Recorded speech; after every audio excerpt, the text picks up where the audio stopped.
The quiet suburban street was just beginning to stir, the sun climbing slowly over neat rows of identical houses.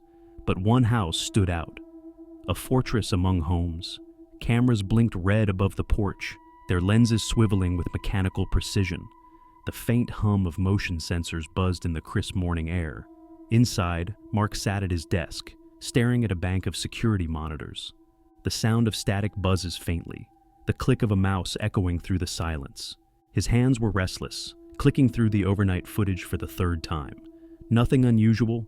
The camera showed a still driveway, empty sidewalks, and shadows of trees swaying in the wind. Yet, Mark couldn't shake the unease crawling under his skin. In the corner of the room hung a family photo, Sarah, Mark's late wife, smiling brightly between their two children. The picture was a relic of a life that had slipped away, replaced by this: paranoia, vigilance, and isolation. Mark didn't see it as obsession, he saw it as survival. The sound of sizzling eggs fills the air, accompanied by the low hum of a refrigerator. Morning sunlight filtered through the barred windows of the kitchen, cutting sharp patterns across the worn linoleum floor. Mark stood at the stove, flipping eggs with mechanical precision. Anna, his 20-year-old daughter, sat at the table scrolling through her phone. Across from her, Jack, 16 and bleary-eyed, slouched in his chair, earbuds in, barely acknowledging the world around him. Mark's voice is gruff with an edge of frustration. "Eat up, you've got a long day ahead," Jack mutters under his breath. "I'll grab something later." Mark's hand paused mid-flip. He turned, his gaze sharp. "Now, I don't want you out there on an empty stomach." Anna glanced between them, her tone careful, soothing. "Dad, it's fine. Let him go. He's just..." But Mark cut her off, his voice rising. "Fine? He's running around with idiots and skipping meals. That's not fine." The clatter of Jack's chair sliding back is abrupt. "Better than being locked in here," Jack snapped, grabbing his bag and storming out of the room. The sound of the door slamming shut echoes. Mark stood still, his jaw tight, eyes fixed on the monitor in the corner of the room. The screen showed Jack walking down the driveway, his hood pulled up, a defiant tilt to his stride. Mark mutters under his breath, his tone laced with anxiety. One mistake, and it all falls apart. Soft music plays faintly from a speaker, blending with the rustling of papers. Anna sat cross-legged on her bed, surrounded by books and notebooks. Her phone buzzed beside her, the screen glowing with apartment listings. She picked it up, scrolling through with an absent expression. For months, she had thought about leaving, getting her own place, starting fresh. But every time she came close, guilt stopped her. Her father needed her. That much was clear. A knock on the door broke her thoughts. Before she could answer, Mark stepped in, his presence filling the room. "You're still looking for places?" he asked, his voice clipped. Anna set the phone down, avoiding his gaze. "It's just an idea. I'm not leaving yet." "Good." Mark crossed his arms. "This is where you're safe." Anna looked up at him, her voice sharpening. "I'm not a child anymore, Dad." Mark sat heavily on the edge of the bed, his tone softening, almost pleading. "You think I don't know that? But I made a promise to your mom. I can't lose you too." Anna sighed, her voice gentle now. "You're not losing me, but you can't hold on so tight. It's suffocating." Mark didn't answer. His eyes lingered on a photo of Sarah on Anna's nightstand. The sound of rustling leaves and distant laughter filters in. Jack sat on a bench in a rundown park on the edge of town, leaning back with his hood pulled low. Beside him, Kyle, a wiry 17-year-old with a permanent smirk, shoved a small bag of pills into his hand. "Just keep it quiet," Kyle said, his voice low. "These guys don't mess around." Jack grinned, slipping the bag into his pocket. "Relax, it's just pocket money." Neither of them noticed Liam watching from the shadows, his sharp eyes tracking their every move. The muffled thrum of bass-heavy music fills the air. The house was packed, lights flashing in sync with the pounding music. Jack leaned against the counter, holding a red plastic cup. Across the room, Sean, Liam's younger brother, stumbled into him, spilling beer across Jack's jacket. "Watch it," Jack snapped, shoving Sean back. Sean laughed, the sound sharp and mocking. "Relax, kid. It's just a drink." But Jack wasn't laughing. His fist flew before he could think. connecting with Sean's jaw. The older boy staggered, crashing into the corner of a table and crumpling to the floor. The music cuts abruptly, replaced by a stunned silence. Jack's heart pounded as Liam appeared in the doorway, his expression thunderous. Without a second thought, Jack bolted, shoving past partygoers and disappearing into the night. The quiet ticking of a clock fills the living room. Mark sat in his armchair, his gaze fixed on the front door. The sound of the lock turning made his shoulders tense. Jack slipped inside, his knuckles red and swollen. Mark stood slowly, his voice dangerously calm. "You think I don't know where you've been?" Jack froze, then shrugged, his tone defiant. "It wasn't my fault." Mark stepped closer, his voice rising. "What did you do, Jack?" Jack hesitated, then blurted it out. "There was a fight, okay? I didn't mean for it to happen, but now some gang's pissed at me." Mark's breath caught in his throat. He stared at his son, his mind racing. "What gang?" "Liam's." Jack's voice dropped to a whisper. "But it's fine. They're not going to do anything. It's just talk." Mark's hands clenched into fists. "This isn't just talk, Jack. You've put all of us in danger." The sound of birds chirping contrasts sharply with the heavy crunch of gravel. The scene opens with the sound of Mark's security camera feed. A low beep indicates movement. The screen shows shadowy figures outside the house, their actions partially obscured. The next morning, Mark opens the front door. A guttural gasp escapes him as his eyes fall on the porch. Blood smears the welcome mat, and a severed animal head stares lifelessly at him. The metallic stench turns his stomach. A note is pinned to the bloodied fur. "We know where you live." Mark's breath comes in sharp gasps. His hands tremble as he crumples the note. It wasn't just a threat, it was a promise. Jack and Anna appear in the doorway behind him. Anna's voice quivers. "Dad, what is that?" Mark steps in front of them, shielding the horror from view. "Go inside," he says firmly, but his voice cracks. Heavy boots crunch over gravel as Mark walks through a shadowy alley. His movements are tense, deliberate. A faint hum of voices comes from a fire barrel where the gang loiters. Mark steps into the firelight, his jaw set, fists clenched at his sides. Liam leans against the wall, a cigarette dangling from his lips. His eyes light up with a cruel gleam. "Well, if it isn't Papa Bear," Liam sneers, "come to make a deal?" Mark takes a slow step forward. "This ends here. Stay away from my family." Liam laughs, his voice echoing cruelly. "Or what? You'll lecture me to death?" Mark's voice lowers, trembling with fury. "You don't want to push me." The group grows silent, tension crackling like a live wire. Liam flicks his cigarette to the ground. "I'll tell you what, 10 grand by the end of the week, or I come knocking. And maybe I don't just knock on the door. Maybe I knock on your little girl's window." Mark's blood boiled. He saw red, but he wasn't ready, not yet. He spun on his heel and walked away, the gang's mocking laughter following him like a shadow. Night falls. The faint sound of crickets and muffled laughter sets the scene. Jack walks home alone, his hoodie pulled tight over his head. The sound of footsteps echoes behind him. Jack glances back, his pace quickening. Suddenly, arms grab him, yanking him into an alley. A brutal fist connects with his jaw, sending him sprawling. "You think you can get away with touching my brother?" one voice snarls. Boots collided with flesh. Jack's muffled screams were swallowed by the darkness. Each blow landed with sickening force, his ribs creaking under the pressure. The next morning, Mark finds Jack slumped against the front door, bloodied and barely conscious.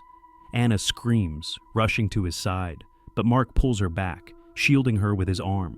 "Inside!" Mark barks. His voice is a thin thread holding back a scream. Mark kneels beside Jack, his hands trembling. "What did they do to you?" he whispers. Jack winces, his words faint. "They said, it's not over." The sound of drilling and hammering fills the house. Mark paces feverishly, his hands raw from work. He reinforces windows, installs more cameras, and barricades the back door. Anna watches from the corner, her arms crossed, her voice shaking. "Dad, this isn't living. You're scaring us." Mark spins toward her, his eyes wild. "Scaring you?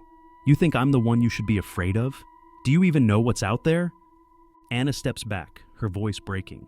Mom would never have wanted this. You're turning this house into a prison. Mark's face crumples. He turns away, gripping the edge of the counter until his knuckles turn white. You don't understand, he mutters. I promised her. Night falls again. Mark's car pulls into a shadowy lot. His face is grim, his movements mechanical. He clutches a metal pipe in his hand. Mark had been watching Liam for days, memorizing his routines. Tonight, Liam was alone, vulnerable. Inside the pool hall's back room, Liam sat counting cash. He looked up, startled, as Mark stepped into the room. You again? Liam sneered. I thought we had a deal. Mark's voice was low, almost unrecognizable. This is my deal. The first blow landed with a sickening crack, the pipe connecting with Liam's arm. He screamed, but Mark didn't stop. Blow after blow rained down, rage and desperation driving him forward. When it was over, Liam lay crumpled on the floor, his body twisted unnaturally. Blood pooled around him, soaking into the floorboards. Mark staggered back, his chest heaving. His gaze lingered on the lifeless body before him. Then, reality crashed in. The sound of Mark dragging Liam's body echoes in the background. The crunch of dry leaves fills the air as Mark digs feverishly in a remote clearing. His breath comes in ragged gasps, his hands blistered from the shovel. Mark buried the body as the first rays of sunlight broke through the trees.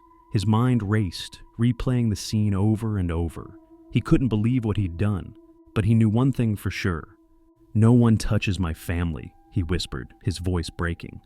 The sound of the front door creaking open is faint. Inside, Anna and Jack sit on the couch, their faces tense. Mark steps inside, his clothes disheveled, his face hollow. Where were you? Anna asks, her tone sharp. Mark hesitates, forcing a tired smile. I took care of it. They won't bother us anymore. Jack leans forward, his eyes narrowing. What does that mean? Mark avoids their gazes, walking past them in silence. The sound of his footsteps echoes up the stairs. Mark had silenced the threat, but in doing so, he had unleashed a storm that would tear his family apart. The faint hum of Mark's security monitors fills the house. The family sits at the dinner table in uneasy silence. The sound of cutlery on plates is sharp, almost jarring. Anna glances at Jack, who winces as he moves his arm. The bruises on his face are stark against his pale skin. Dad, Anna says carefully, I don't think this is over. Mark doesn't look up from his plate. It's over. I handled it. Jack scoffs, his voice low but cutting. Handled it? You mean you killed someone, didn't you? Mark's fork clatters against his plate. He freezes, his jaw tightening. Anna's eyes widen. Jack, what are you talking about? Jack leans forward, his voice rising. I saw him, Anna. Late last night, sneaking in, covered in dirt. You think the gang just disappeared? He did something that's gonna come back and bite us. Mark slams his hands on the table, his voice sharp. I did what I had to do, for you, for this family. Anna's voice cracks as she speaks. And what if it wasn't enough? What if they come back? Mark's gaze softens for a moment, guilt flickering in his eyes. But before he can answer, the lights flicker, and the sound of a motion detector beeping cuts through the air. They all freeze. Outside, the faint shuffle of footsteps grows louder. Mark rises slowly, his voice dropping to a whisper. Stay here. Lock the door behind me. The sound of a door creaking open blends with the rustle of leaves. Mark steps outside, his breath visible in the cold night air. He clutches a bat in his hands, his knuckles white. The yard is eerily still. The motion detector light flickers again, casting long, jagged shadows. Come on, Mark mutters, his voice trembling. I know you're out there. A shadow moves near the fence and Mark tenses. Suddenly, a figure lunges from the darkness, knocking the bat from his hands. Mark stumbles, grappling with the attacker. The scuffle is violent and chaotic. The sound of fists connecting, grunts of pain, and the crunch of gravel fills the air. From the window, Anna watches, her hand over her mouth. Jack stands frozen, unsure whether to intervene. Inside, another figure breaks through the back door. Anna screams, grabbing a knife from the counter as the intruder charges toward her. The fortress Mark had built was crumbling around them. The sound of heavy breathing fills the scene. Mark pins his attacker to the ground, his face bruised and bloodied. Who sent you? Mark growls, his voice hoarse. The man spits blood, laughing. You think this ends with me? They've got your daughter. Mark's world tilts. No, he whispers, shaking his head. You're lying. The man grins. They grabbed her while you were out here playing hero. You think you can stop us? You can't protect her. You can't protect anyone. Mark's grip tightens around the man's throat, but his hand falters. The man slumps unconscious. The narrator's voice trembles with urgency.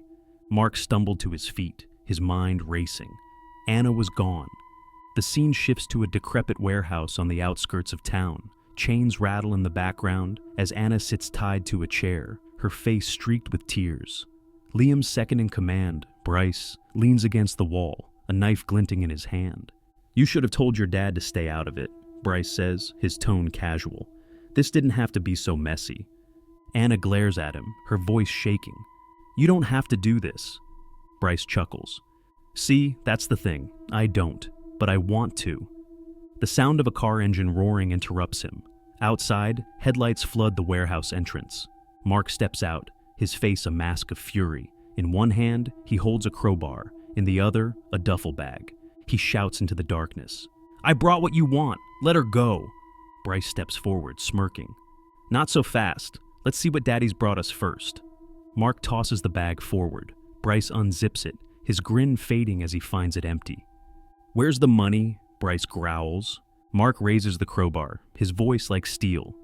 You're not getting a damn thing from me. The scene explodes into chaos. Mark charges forward, swinging the crowbar.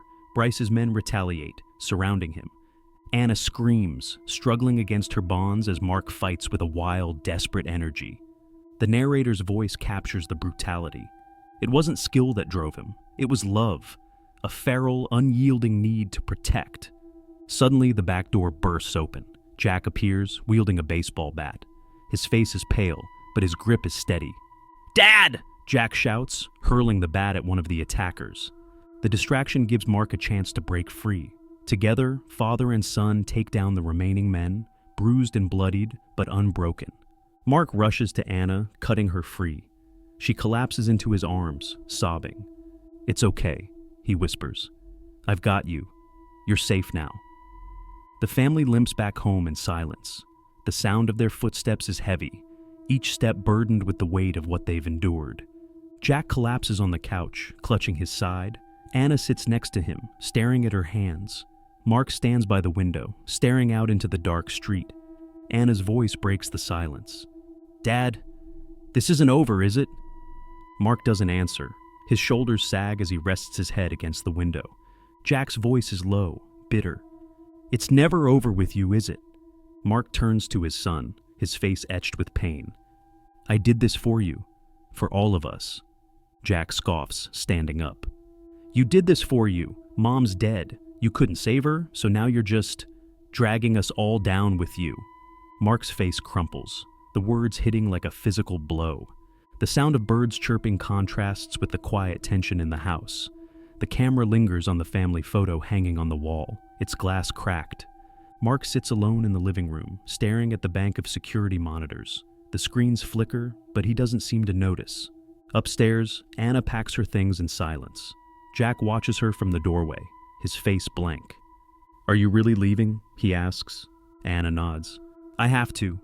This isn't living, Jack. It's survival, and I can't do it anymore.